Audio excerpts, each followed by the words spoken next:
Spin Zone is back, and Colin Cronin is back with us.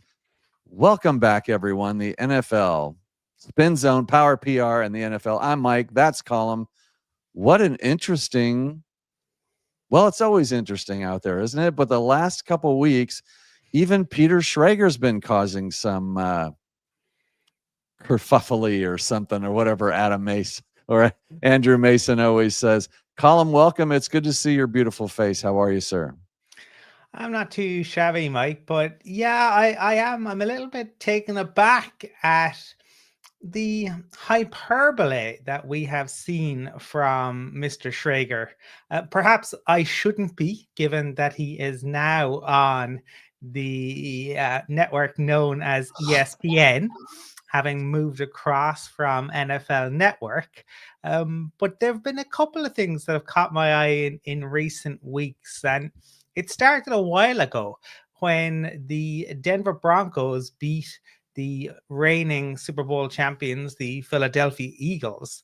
And Schrager put out a tweet where he said that this was, quote, a career defining win for Sean Payton.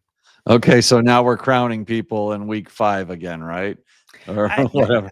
and not just anybody, like a Super Bowl winner, a guy who has this incredible resume, who did a great job, obviously, with the Saints, highly regarded, known as one of the best play callers in the game. Won a Super Bowl, unlucky not to get back there off of a really crazy no call when the Rams played the Saints. And we're saying that this is career defining. I mean, Yeah. it used to be that it was the Super Bowls that defined you, but now it's week 5 wins. So I thought that was interesting. And look, if that had just been it, Mike, I'd have been like, okay, Schrager seems to know Peyton. Maybe he's trying to hype it up. The fact that Shaw went in there and made kind of such a big deal of it himself, right? He got the bus Right. to drive around the city. But it wasn't just that, right? Because this week we saw an interesting tweet from Schrager again, where he said that Dak Prescott's legacy was going to be defined by weeks 12 to 14 of the regular season. Now, Dak's been around the league for a long time, and you can criticize Dak for certain things, but Dak also exists in Jerry Jones's ecosystem, Right. and I would say that at least um, a significant portion of the issues with the Dallas Cowboys and their failings, particularly in the postseason, over not just the span of Dak's career, but over decades. Decades.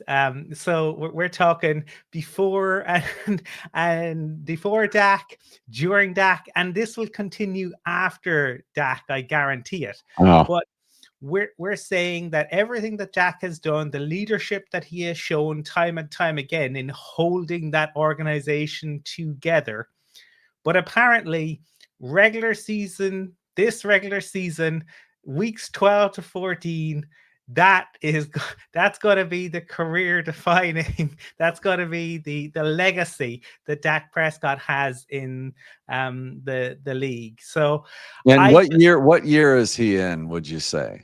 I think that Dak is, I think 10 years in. I think we're in year 10 for So Dak.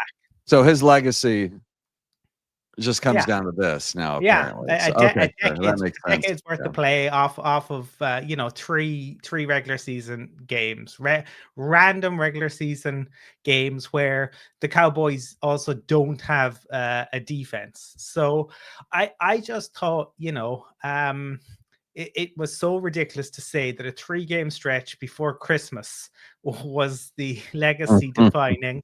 And I thought it was very interesting that this is what we see from Peter Schrager in 2025. And I think there's lots of other evidence that the media landscape and the impact that it has on media personalities has been quite fascinating.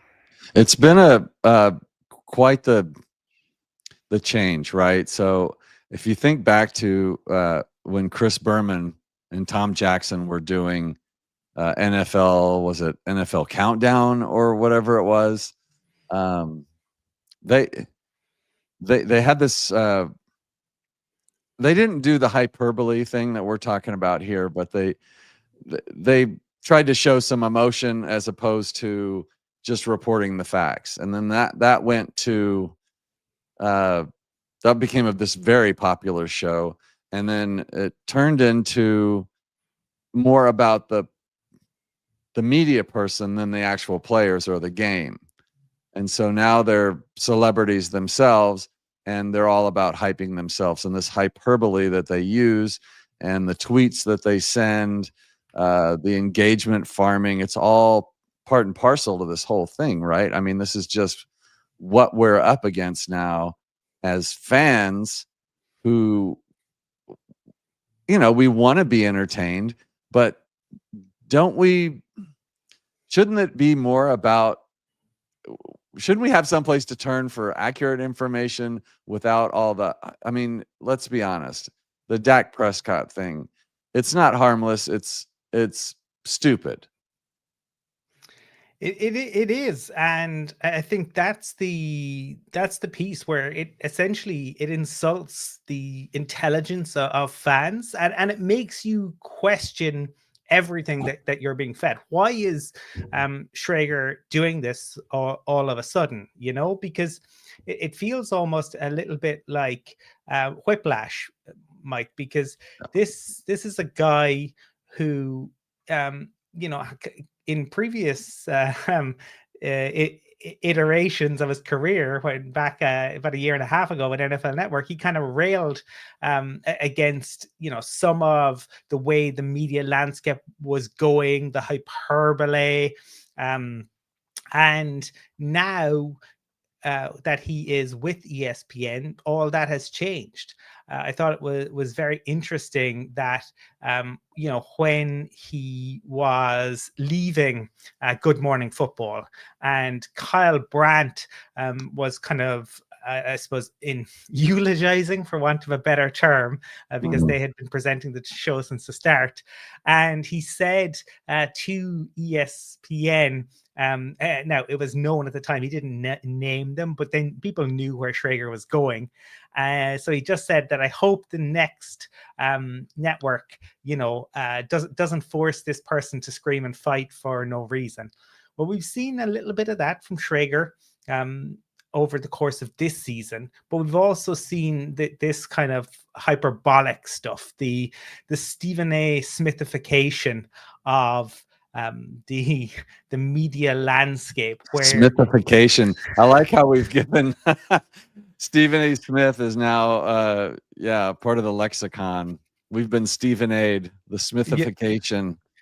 Yes, and that's what it is. Everything, every game is the most important game that's ever been played. Every play is the most important play that's ever been played.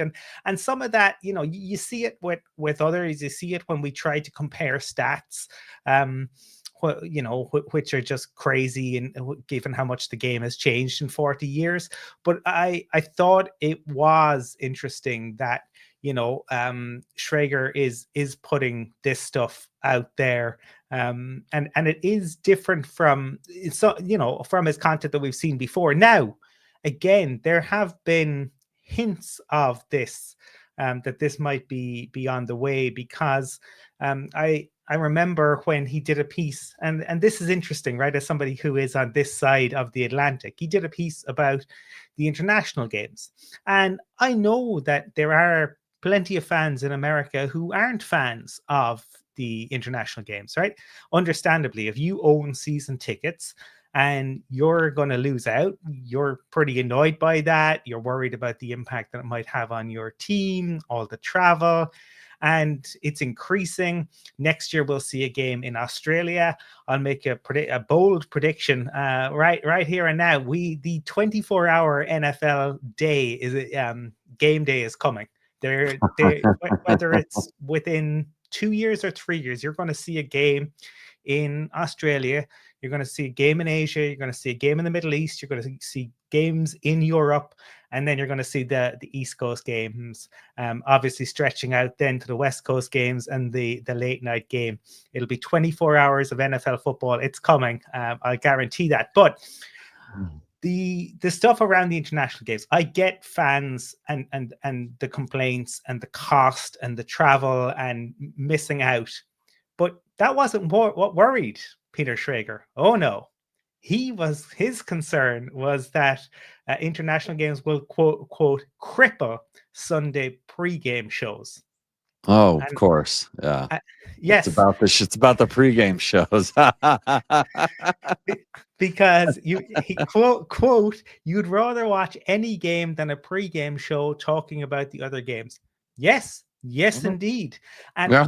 I think this week it's fitting to come back to that a little bit in the week where once again he's going to invoke his name, but we've seen Stephan A kind of rant about how can Drake May not know who we are? This is ridiculous. He's a liar. And then obviously people laughed at Stephan A, so he wrote back on that and said, "Oh, I was just joking."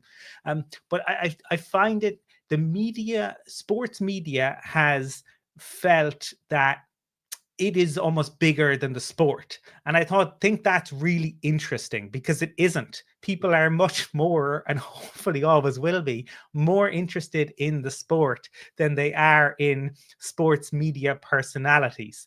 So I would be infinitely more interested, as much as they were so frustrating at times and watching them win Super Bowls, but I'd be much more interested in watching the Patriots play football than I would be in watching Cam Newton talk about football. And Peter Schrager wasn't looking out for fans with his comments. He was looking out for him and his buddies who do these media gigs. That's what the complaint was about. It's the self-importance, right? Like they're so important. How could a fan watch a game without them first telling them what to watch for and who's going to win? And to be fair, I do a Broncos show. You do a Broncos show. We're Broncos fans. You guys know that. And so, we do game picks. We do, all that kind of stuff because it's fun. But look, we don't expect anybody to watch. Like, look, you can watch the Broncos or you can just watch us talk about the Broncos, which is like whenever I see the live game streams, where someone is streaming the game. At first I was like, well, that's the stupidest thing I've ever seen. But what it actually is people are so tired of listening to Tony Romo and Jim Nantz and all these other people with all their hyperbole and every play is the biggest play of the season, et cetera, et cetera. It's if you can't get past that, you can just turn the volume down and maybe find a Texans show or a Steelers show or a Broncos show. These backwards cameras. And then you could just listen to them kind of talk about the game so you can feel like you're watching it with somebody. But I don't think at any point in time do these people feel like they're more important than the game, whereas these people, Schrager's not the problem. Okay. He's a symptom. He's part of it now. Is this not just a symptom of a bigger issue? And maybe mostly with ESPN, they have to be pushing this content. It must be working. Somebody's watching it. Yeah, no, look, it's good for the algorithm, and it's good for clicks, and it's good for engagement, and so that's what it comes down to. But it's a bit like, we've talked a little bit about this before. It's like the fast food. It's like all of the candy that that tastes kind of really good at the time, but ultimately the long-term effects of it are not so good. And Yeah. it's not just, of course, it's not just about him, but he is a kind of a good case study in how media personalities have shifted from, you know, analyzing sports to um, this kind of performative nonsense that we see. And it's about access journalism, journalism in inverted commas there, and client journalism, because Peter Schrager is an insider. He is well connected around the league. But again, we've talked about this, Mike.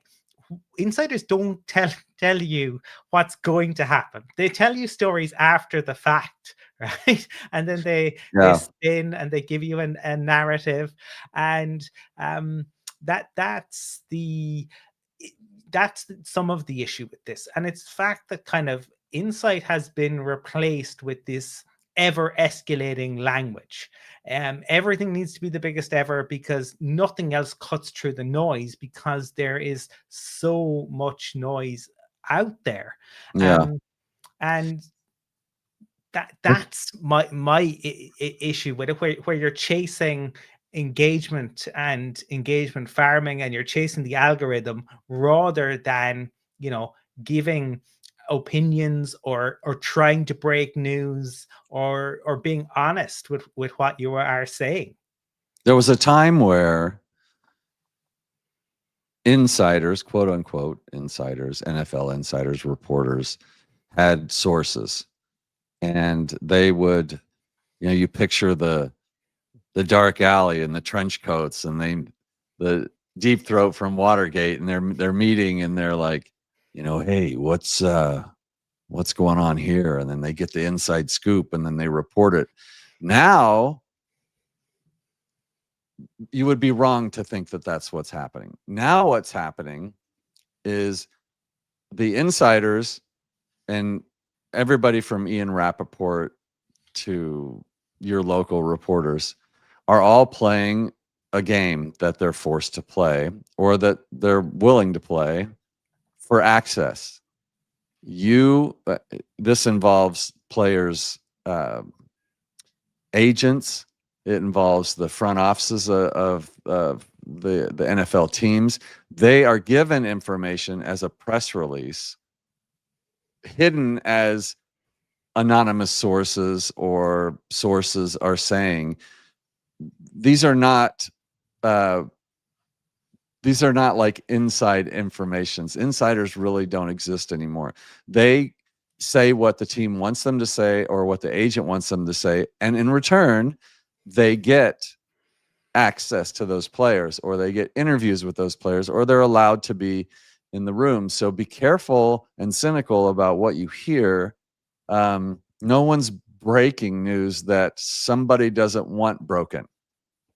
And so when you hear something, uh, you always have to think in the back of your mind column, and you taught me this. It's sort of like a murder investigation. Who benefits the most by the death of this person? Well, you can, in sports media, when someone says the coaches, per sources, are not happy with player A's effort in the last few weeks in practice, or, you know, whatever you hear, trust me, there is an ulterior motive and a reason why that information was put out. This is probably the other side of the coin of what we're talking about, and just media in general. The hyperbole, the everything is this, it's all about them, but it's also, we've lost our insiders and our inside information. There used to be like scoops that you would get. Remember when Peyton Manning was looking for a job and everybody was like, you know, hearing bits and pieces, trying to figure out where he was going to go? I mean, nobody had inside information that wasn't put out to everybody. So it's all kind of the same stuff. So I guess saying that the system's kind of broken, um, which, so we would always think analysis, stats, and everything are numbers, and now math is absolute. So math is never wrong. So 2 plus 2 is always going to equal 2, unless you have a narrative column. So now we have to even worry about what stats they use to support their narratives, because you can pick whatever information you want to support or knock down opinions too. So what do we trust? What can we trust? Besides the spin zone, of course, folks, you can trust us, especially Column. What do you say to all that? Um, I I I say trust no one. Trust your own eyes, right? Yeah. Yeah. You know what? NFL fans are actually pretty well educated. If you just let them watch ball, it's Yeah. pretty easy to tell who the good teams are, who the good players are. It's amazing how we've had to go to stats and now advanced analytics to decide whether a player is good or not. It's crazy to me. Like, if my wife can watch a guy and just go, wow, that guy kind of sucks, doesn't he? And I can go, yeah, that guy kind of sucks, but his stats are amazing. It's like stats can do whatever you want them to do. I think, yeah, look, stats definitely have a place. But again, sometimes we're in the early days of stats, and I think there's two things to consider here. We would have seen it in the Premier League. Early on, they were very excited about expected goals, what they for young strikers Is in this a particular. soccer reference? In soccer, yes, right. And so there was so much put into this, right? This player A has this many expected goals, player B has this many expected, and player A's is so much higher, so he's going to be a better player. And then that wasn't the case, and you're seeing that with some of these kind of advanced stats, right? Because I've seen some of the guys who are they're good, but maybe the data just isn't there, or like, are we really measuring what we value, or are we valuing what we can measure, right? Yeah. Maybe we're just not there yet. I'll give you an example. Ben Solak put out there this week that the Eagles and the Broncos have real issues going 3-and-out. Well, guess who's top of the conferences? So, and you see people wrestling with that. And I think stats can be kind of a comfort blanket, Mike, because we live in an inherently chaotic world, and stats and numbers and math can be nice and cozy, and you can measure it, and you can look at it, and you can point to the chart, and you can say that's how it is. Well, the world doesn't care about that, and football doesn't care about that. The ball can bounce one way, and you can have far fewer yards gained on offense, but your starting position might be so much better because of fumbles or whatever, and all of a sudden you win the game. So I enjoy the game, watch the game, but I think if you're going too far down the rabbit hole with the stats, it takes away some of the enjoyment from you. Like, it's a bit like when people get way too in the weeds with movie criticism or music criticism. If you listen to the record, if you enjoy it, Yeah, it's funny how you can watch someone like Josh Allen of the Bills play, and he's just a football player, and he's a great football player. But if you want to shoot him down, you can find the stats to shoot him down with. And I think for me, and on my other shows, I have stat guys that are on the shows, but the difference is and I guess the best way I can put this is that stats and analysis without context are almost useless. Like, it's the context that really helps a lot. So when you say,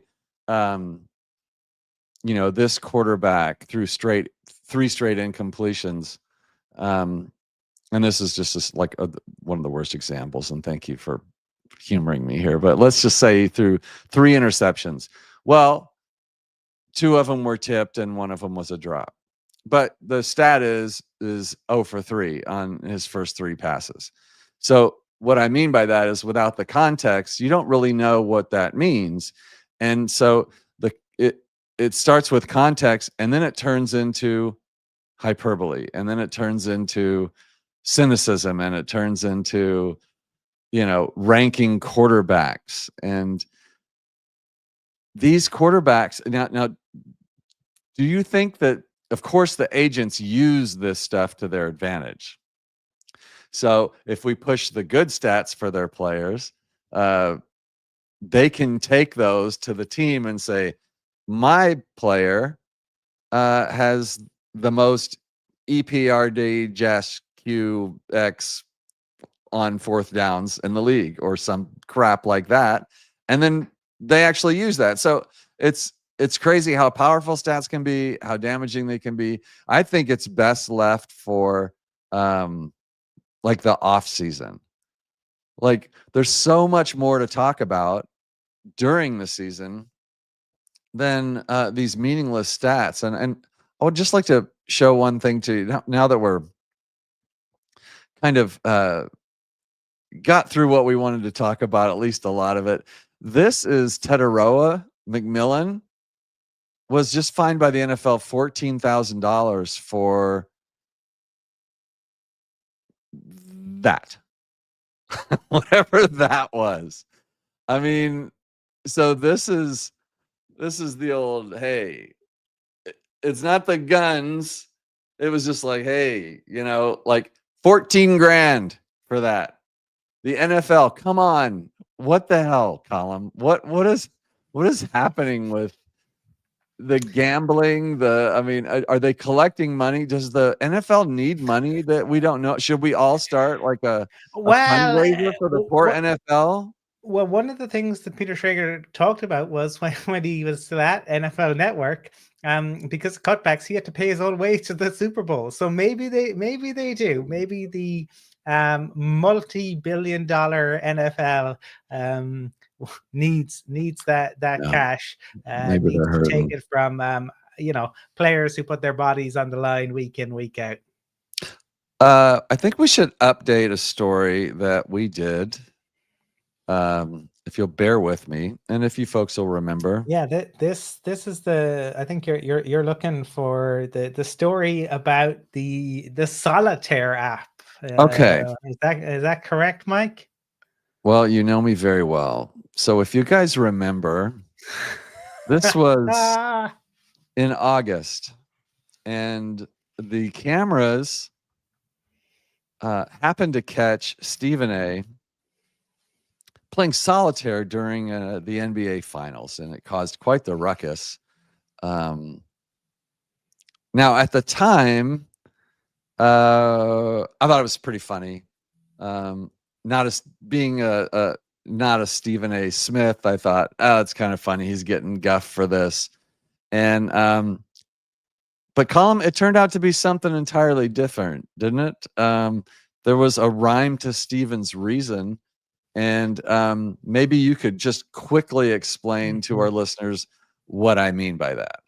Yeah, and for those of you who watched the episode, we went into detail. So it's tough to know whether. Please get in the whether comments. I see you all watching out there. If you want, we are live. You can get in the comments. Please do. Whether this was done, it was premeditated or whether it came afterwards, we'll never know.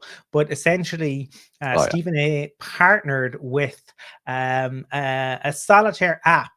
A gambling app, and he put a tweet out there, AI generated video to get people to sign up, and you paid real money to play online.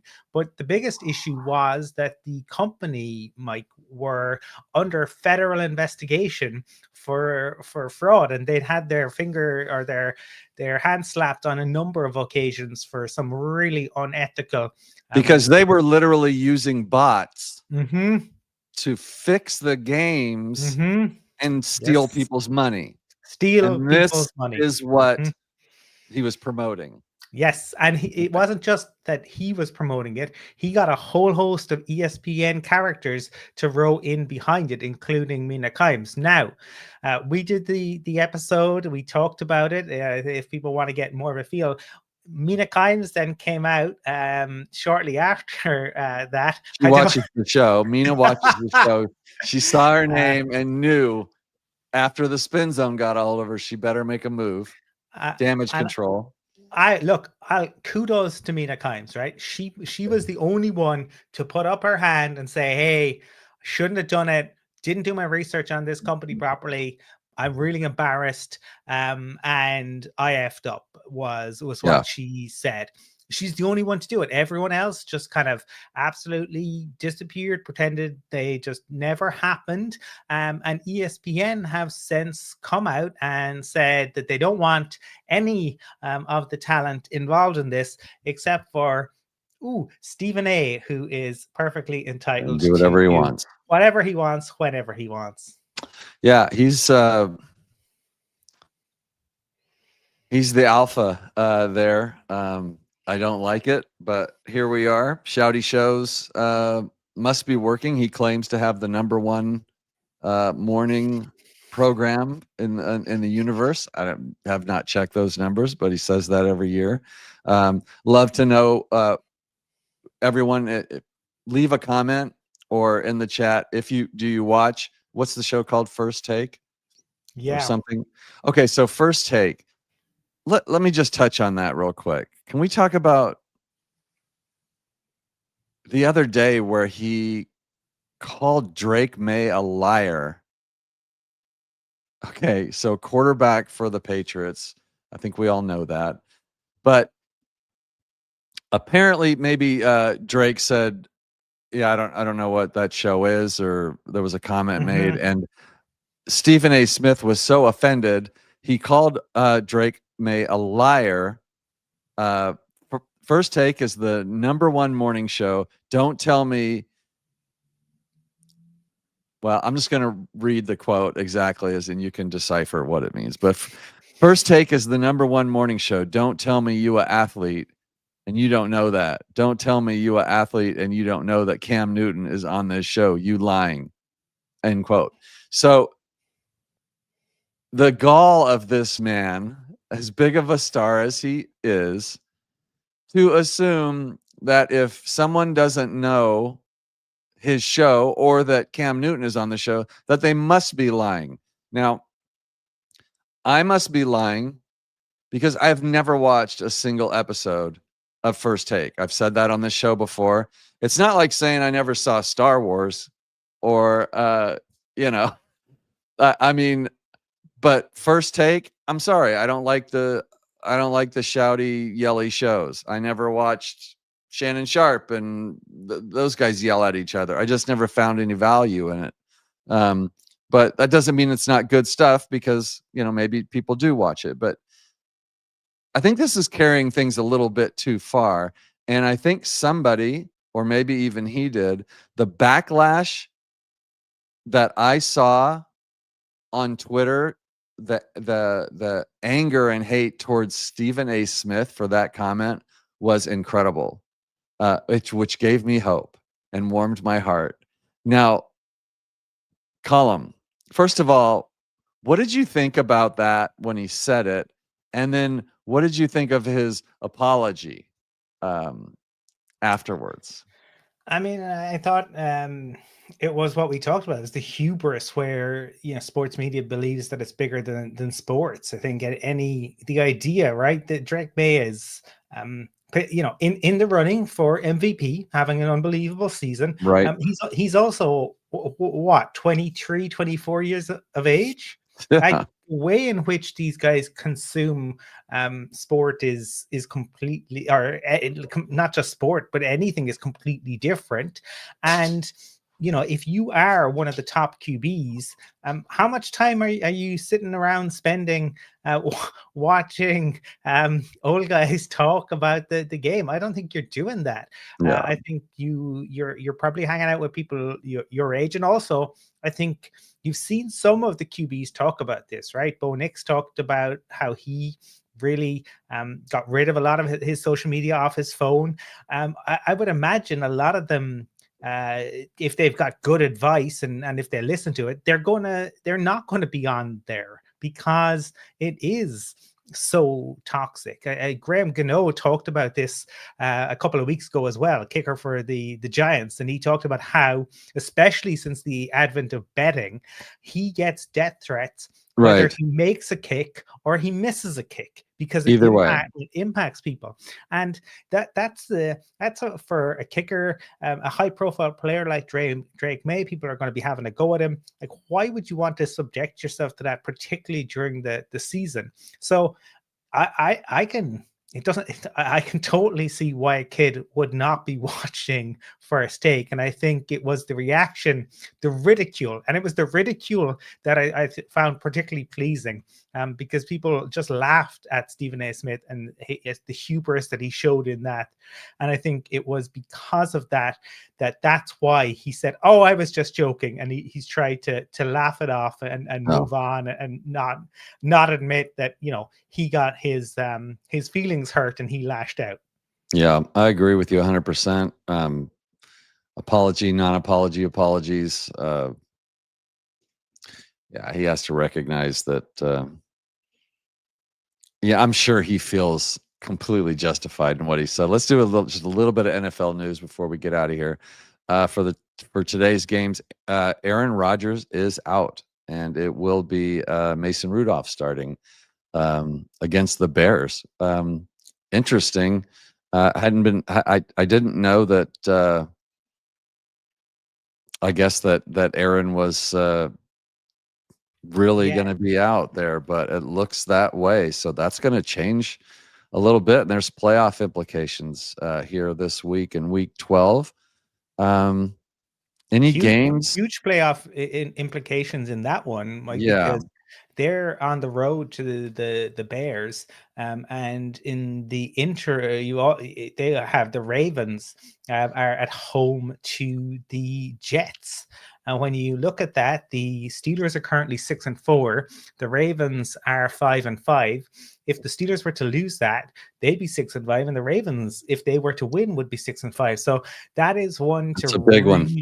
really Mhm. keep an eye on, because I think that could be quite something. And I think the game that I think will be really interesting will be that Chiefs Colts game. The Chiefs have their backs against the wall. They absolutely need a win, and the Colts, trying to bounce back after a couple of ropey performances from Daniel Jones. He started off the season so hot, but hasn't been as good.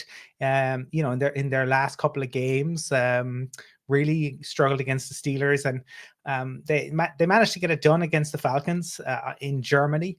But he didn't look at the same sort of player who was being talked about as a potential MVP. So I'm Yeah, very interested to see how they go in, because going into Arrowhead when the Chiefs need a win, it's a really tough place to go. So that'll tell us a lot about this Colts team, I think. And for me, on the NFC side of things, the Rams are one of the best teams out there. It's very interesting that Matthew Stafford is able to move more freely now than he did when yeah. he 25, 26. We could ask questions about that, but the reality is he's playing absolutely lights out, playing fantastic football. He's in the MVP consideration. The Mhm. Rams playing really, really good stuff. So I think their game against the Bucks should be an interesting one as well. Yeah, I think the Bucks are a real interesting team. They can come out and look like Super Bowl contenders, and then next time you see them, they come out and they don't. I'm going to have my eyes certainly on the Colts Chiefs game. I think that the Packers need to keep rolling with Chicago playing so well. The Bears are going to have a real shot at home to take the Steelers down today. So yeah, those are some big games there today. But yeah, bye weeks, for our teams. So we get to sit back and relax and watch the game and listen to kind of see what the fallout is. But yeah, I'll be turning my TV down and finding a radio broadcast or something to listen to whatever game I'm watching. But that's just me. Any closing thoughts? Did we miss anything today, Colum? Did we cover everything? A lot of viewers today. Thank you so much, everybody that tuned in. Make sure that you you check out Colin at the Dublin to Denver podcast. And of course, I'm over at Mic'd Up on YouTube. And we appreciate all of you listening on our podcast.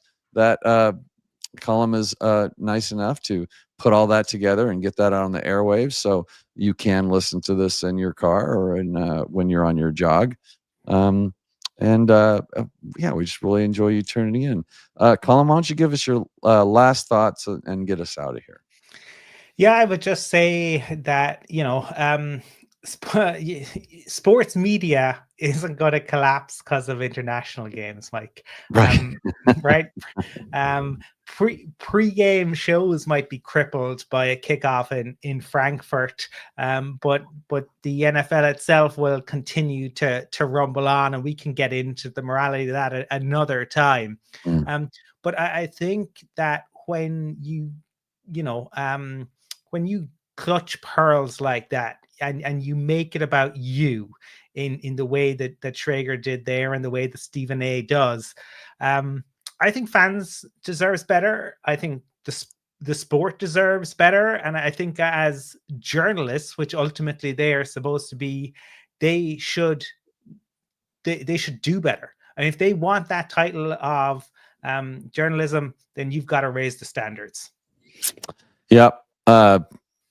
I think we're fighting that battle for you, NFL world. So until the NFL finds us and shuts us down for bad mouthing them, we will be here to call them out on their BS.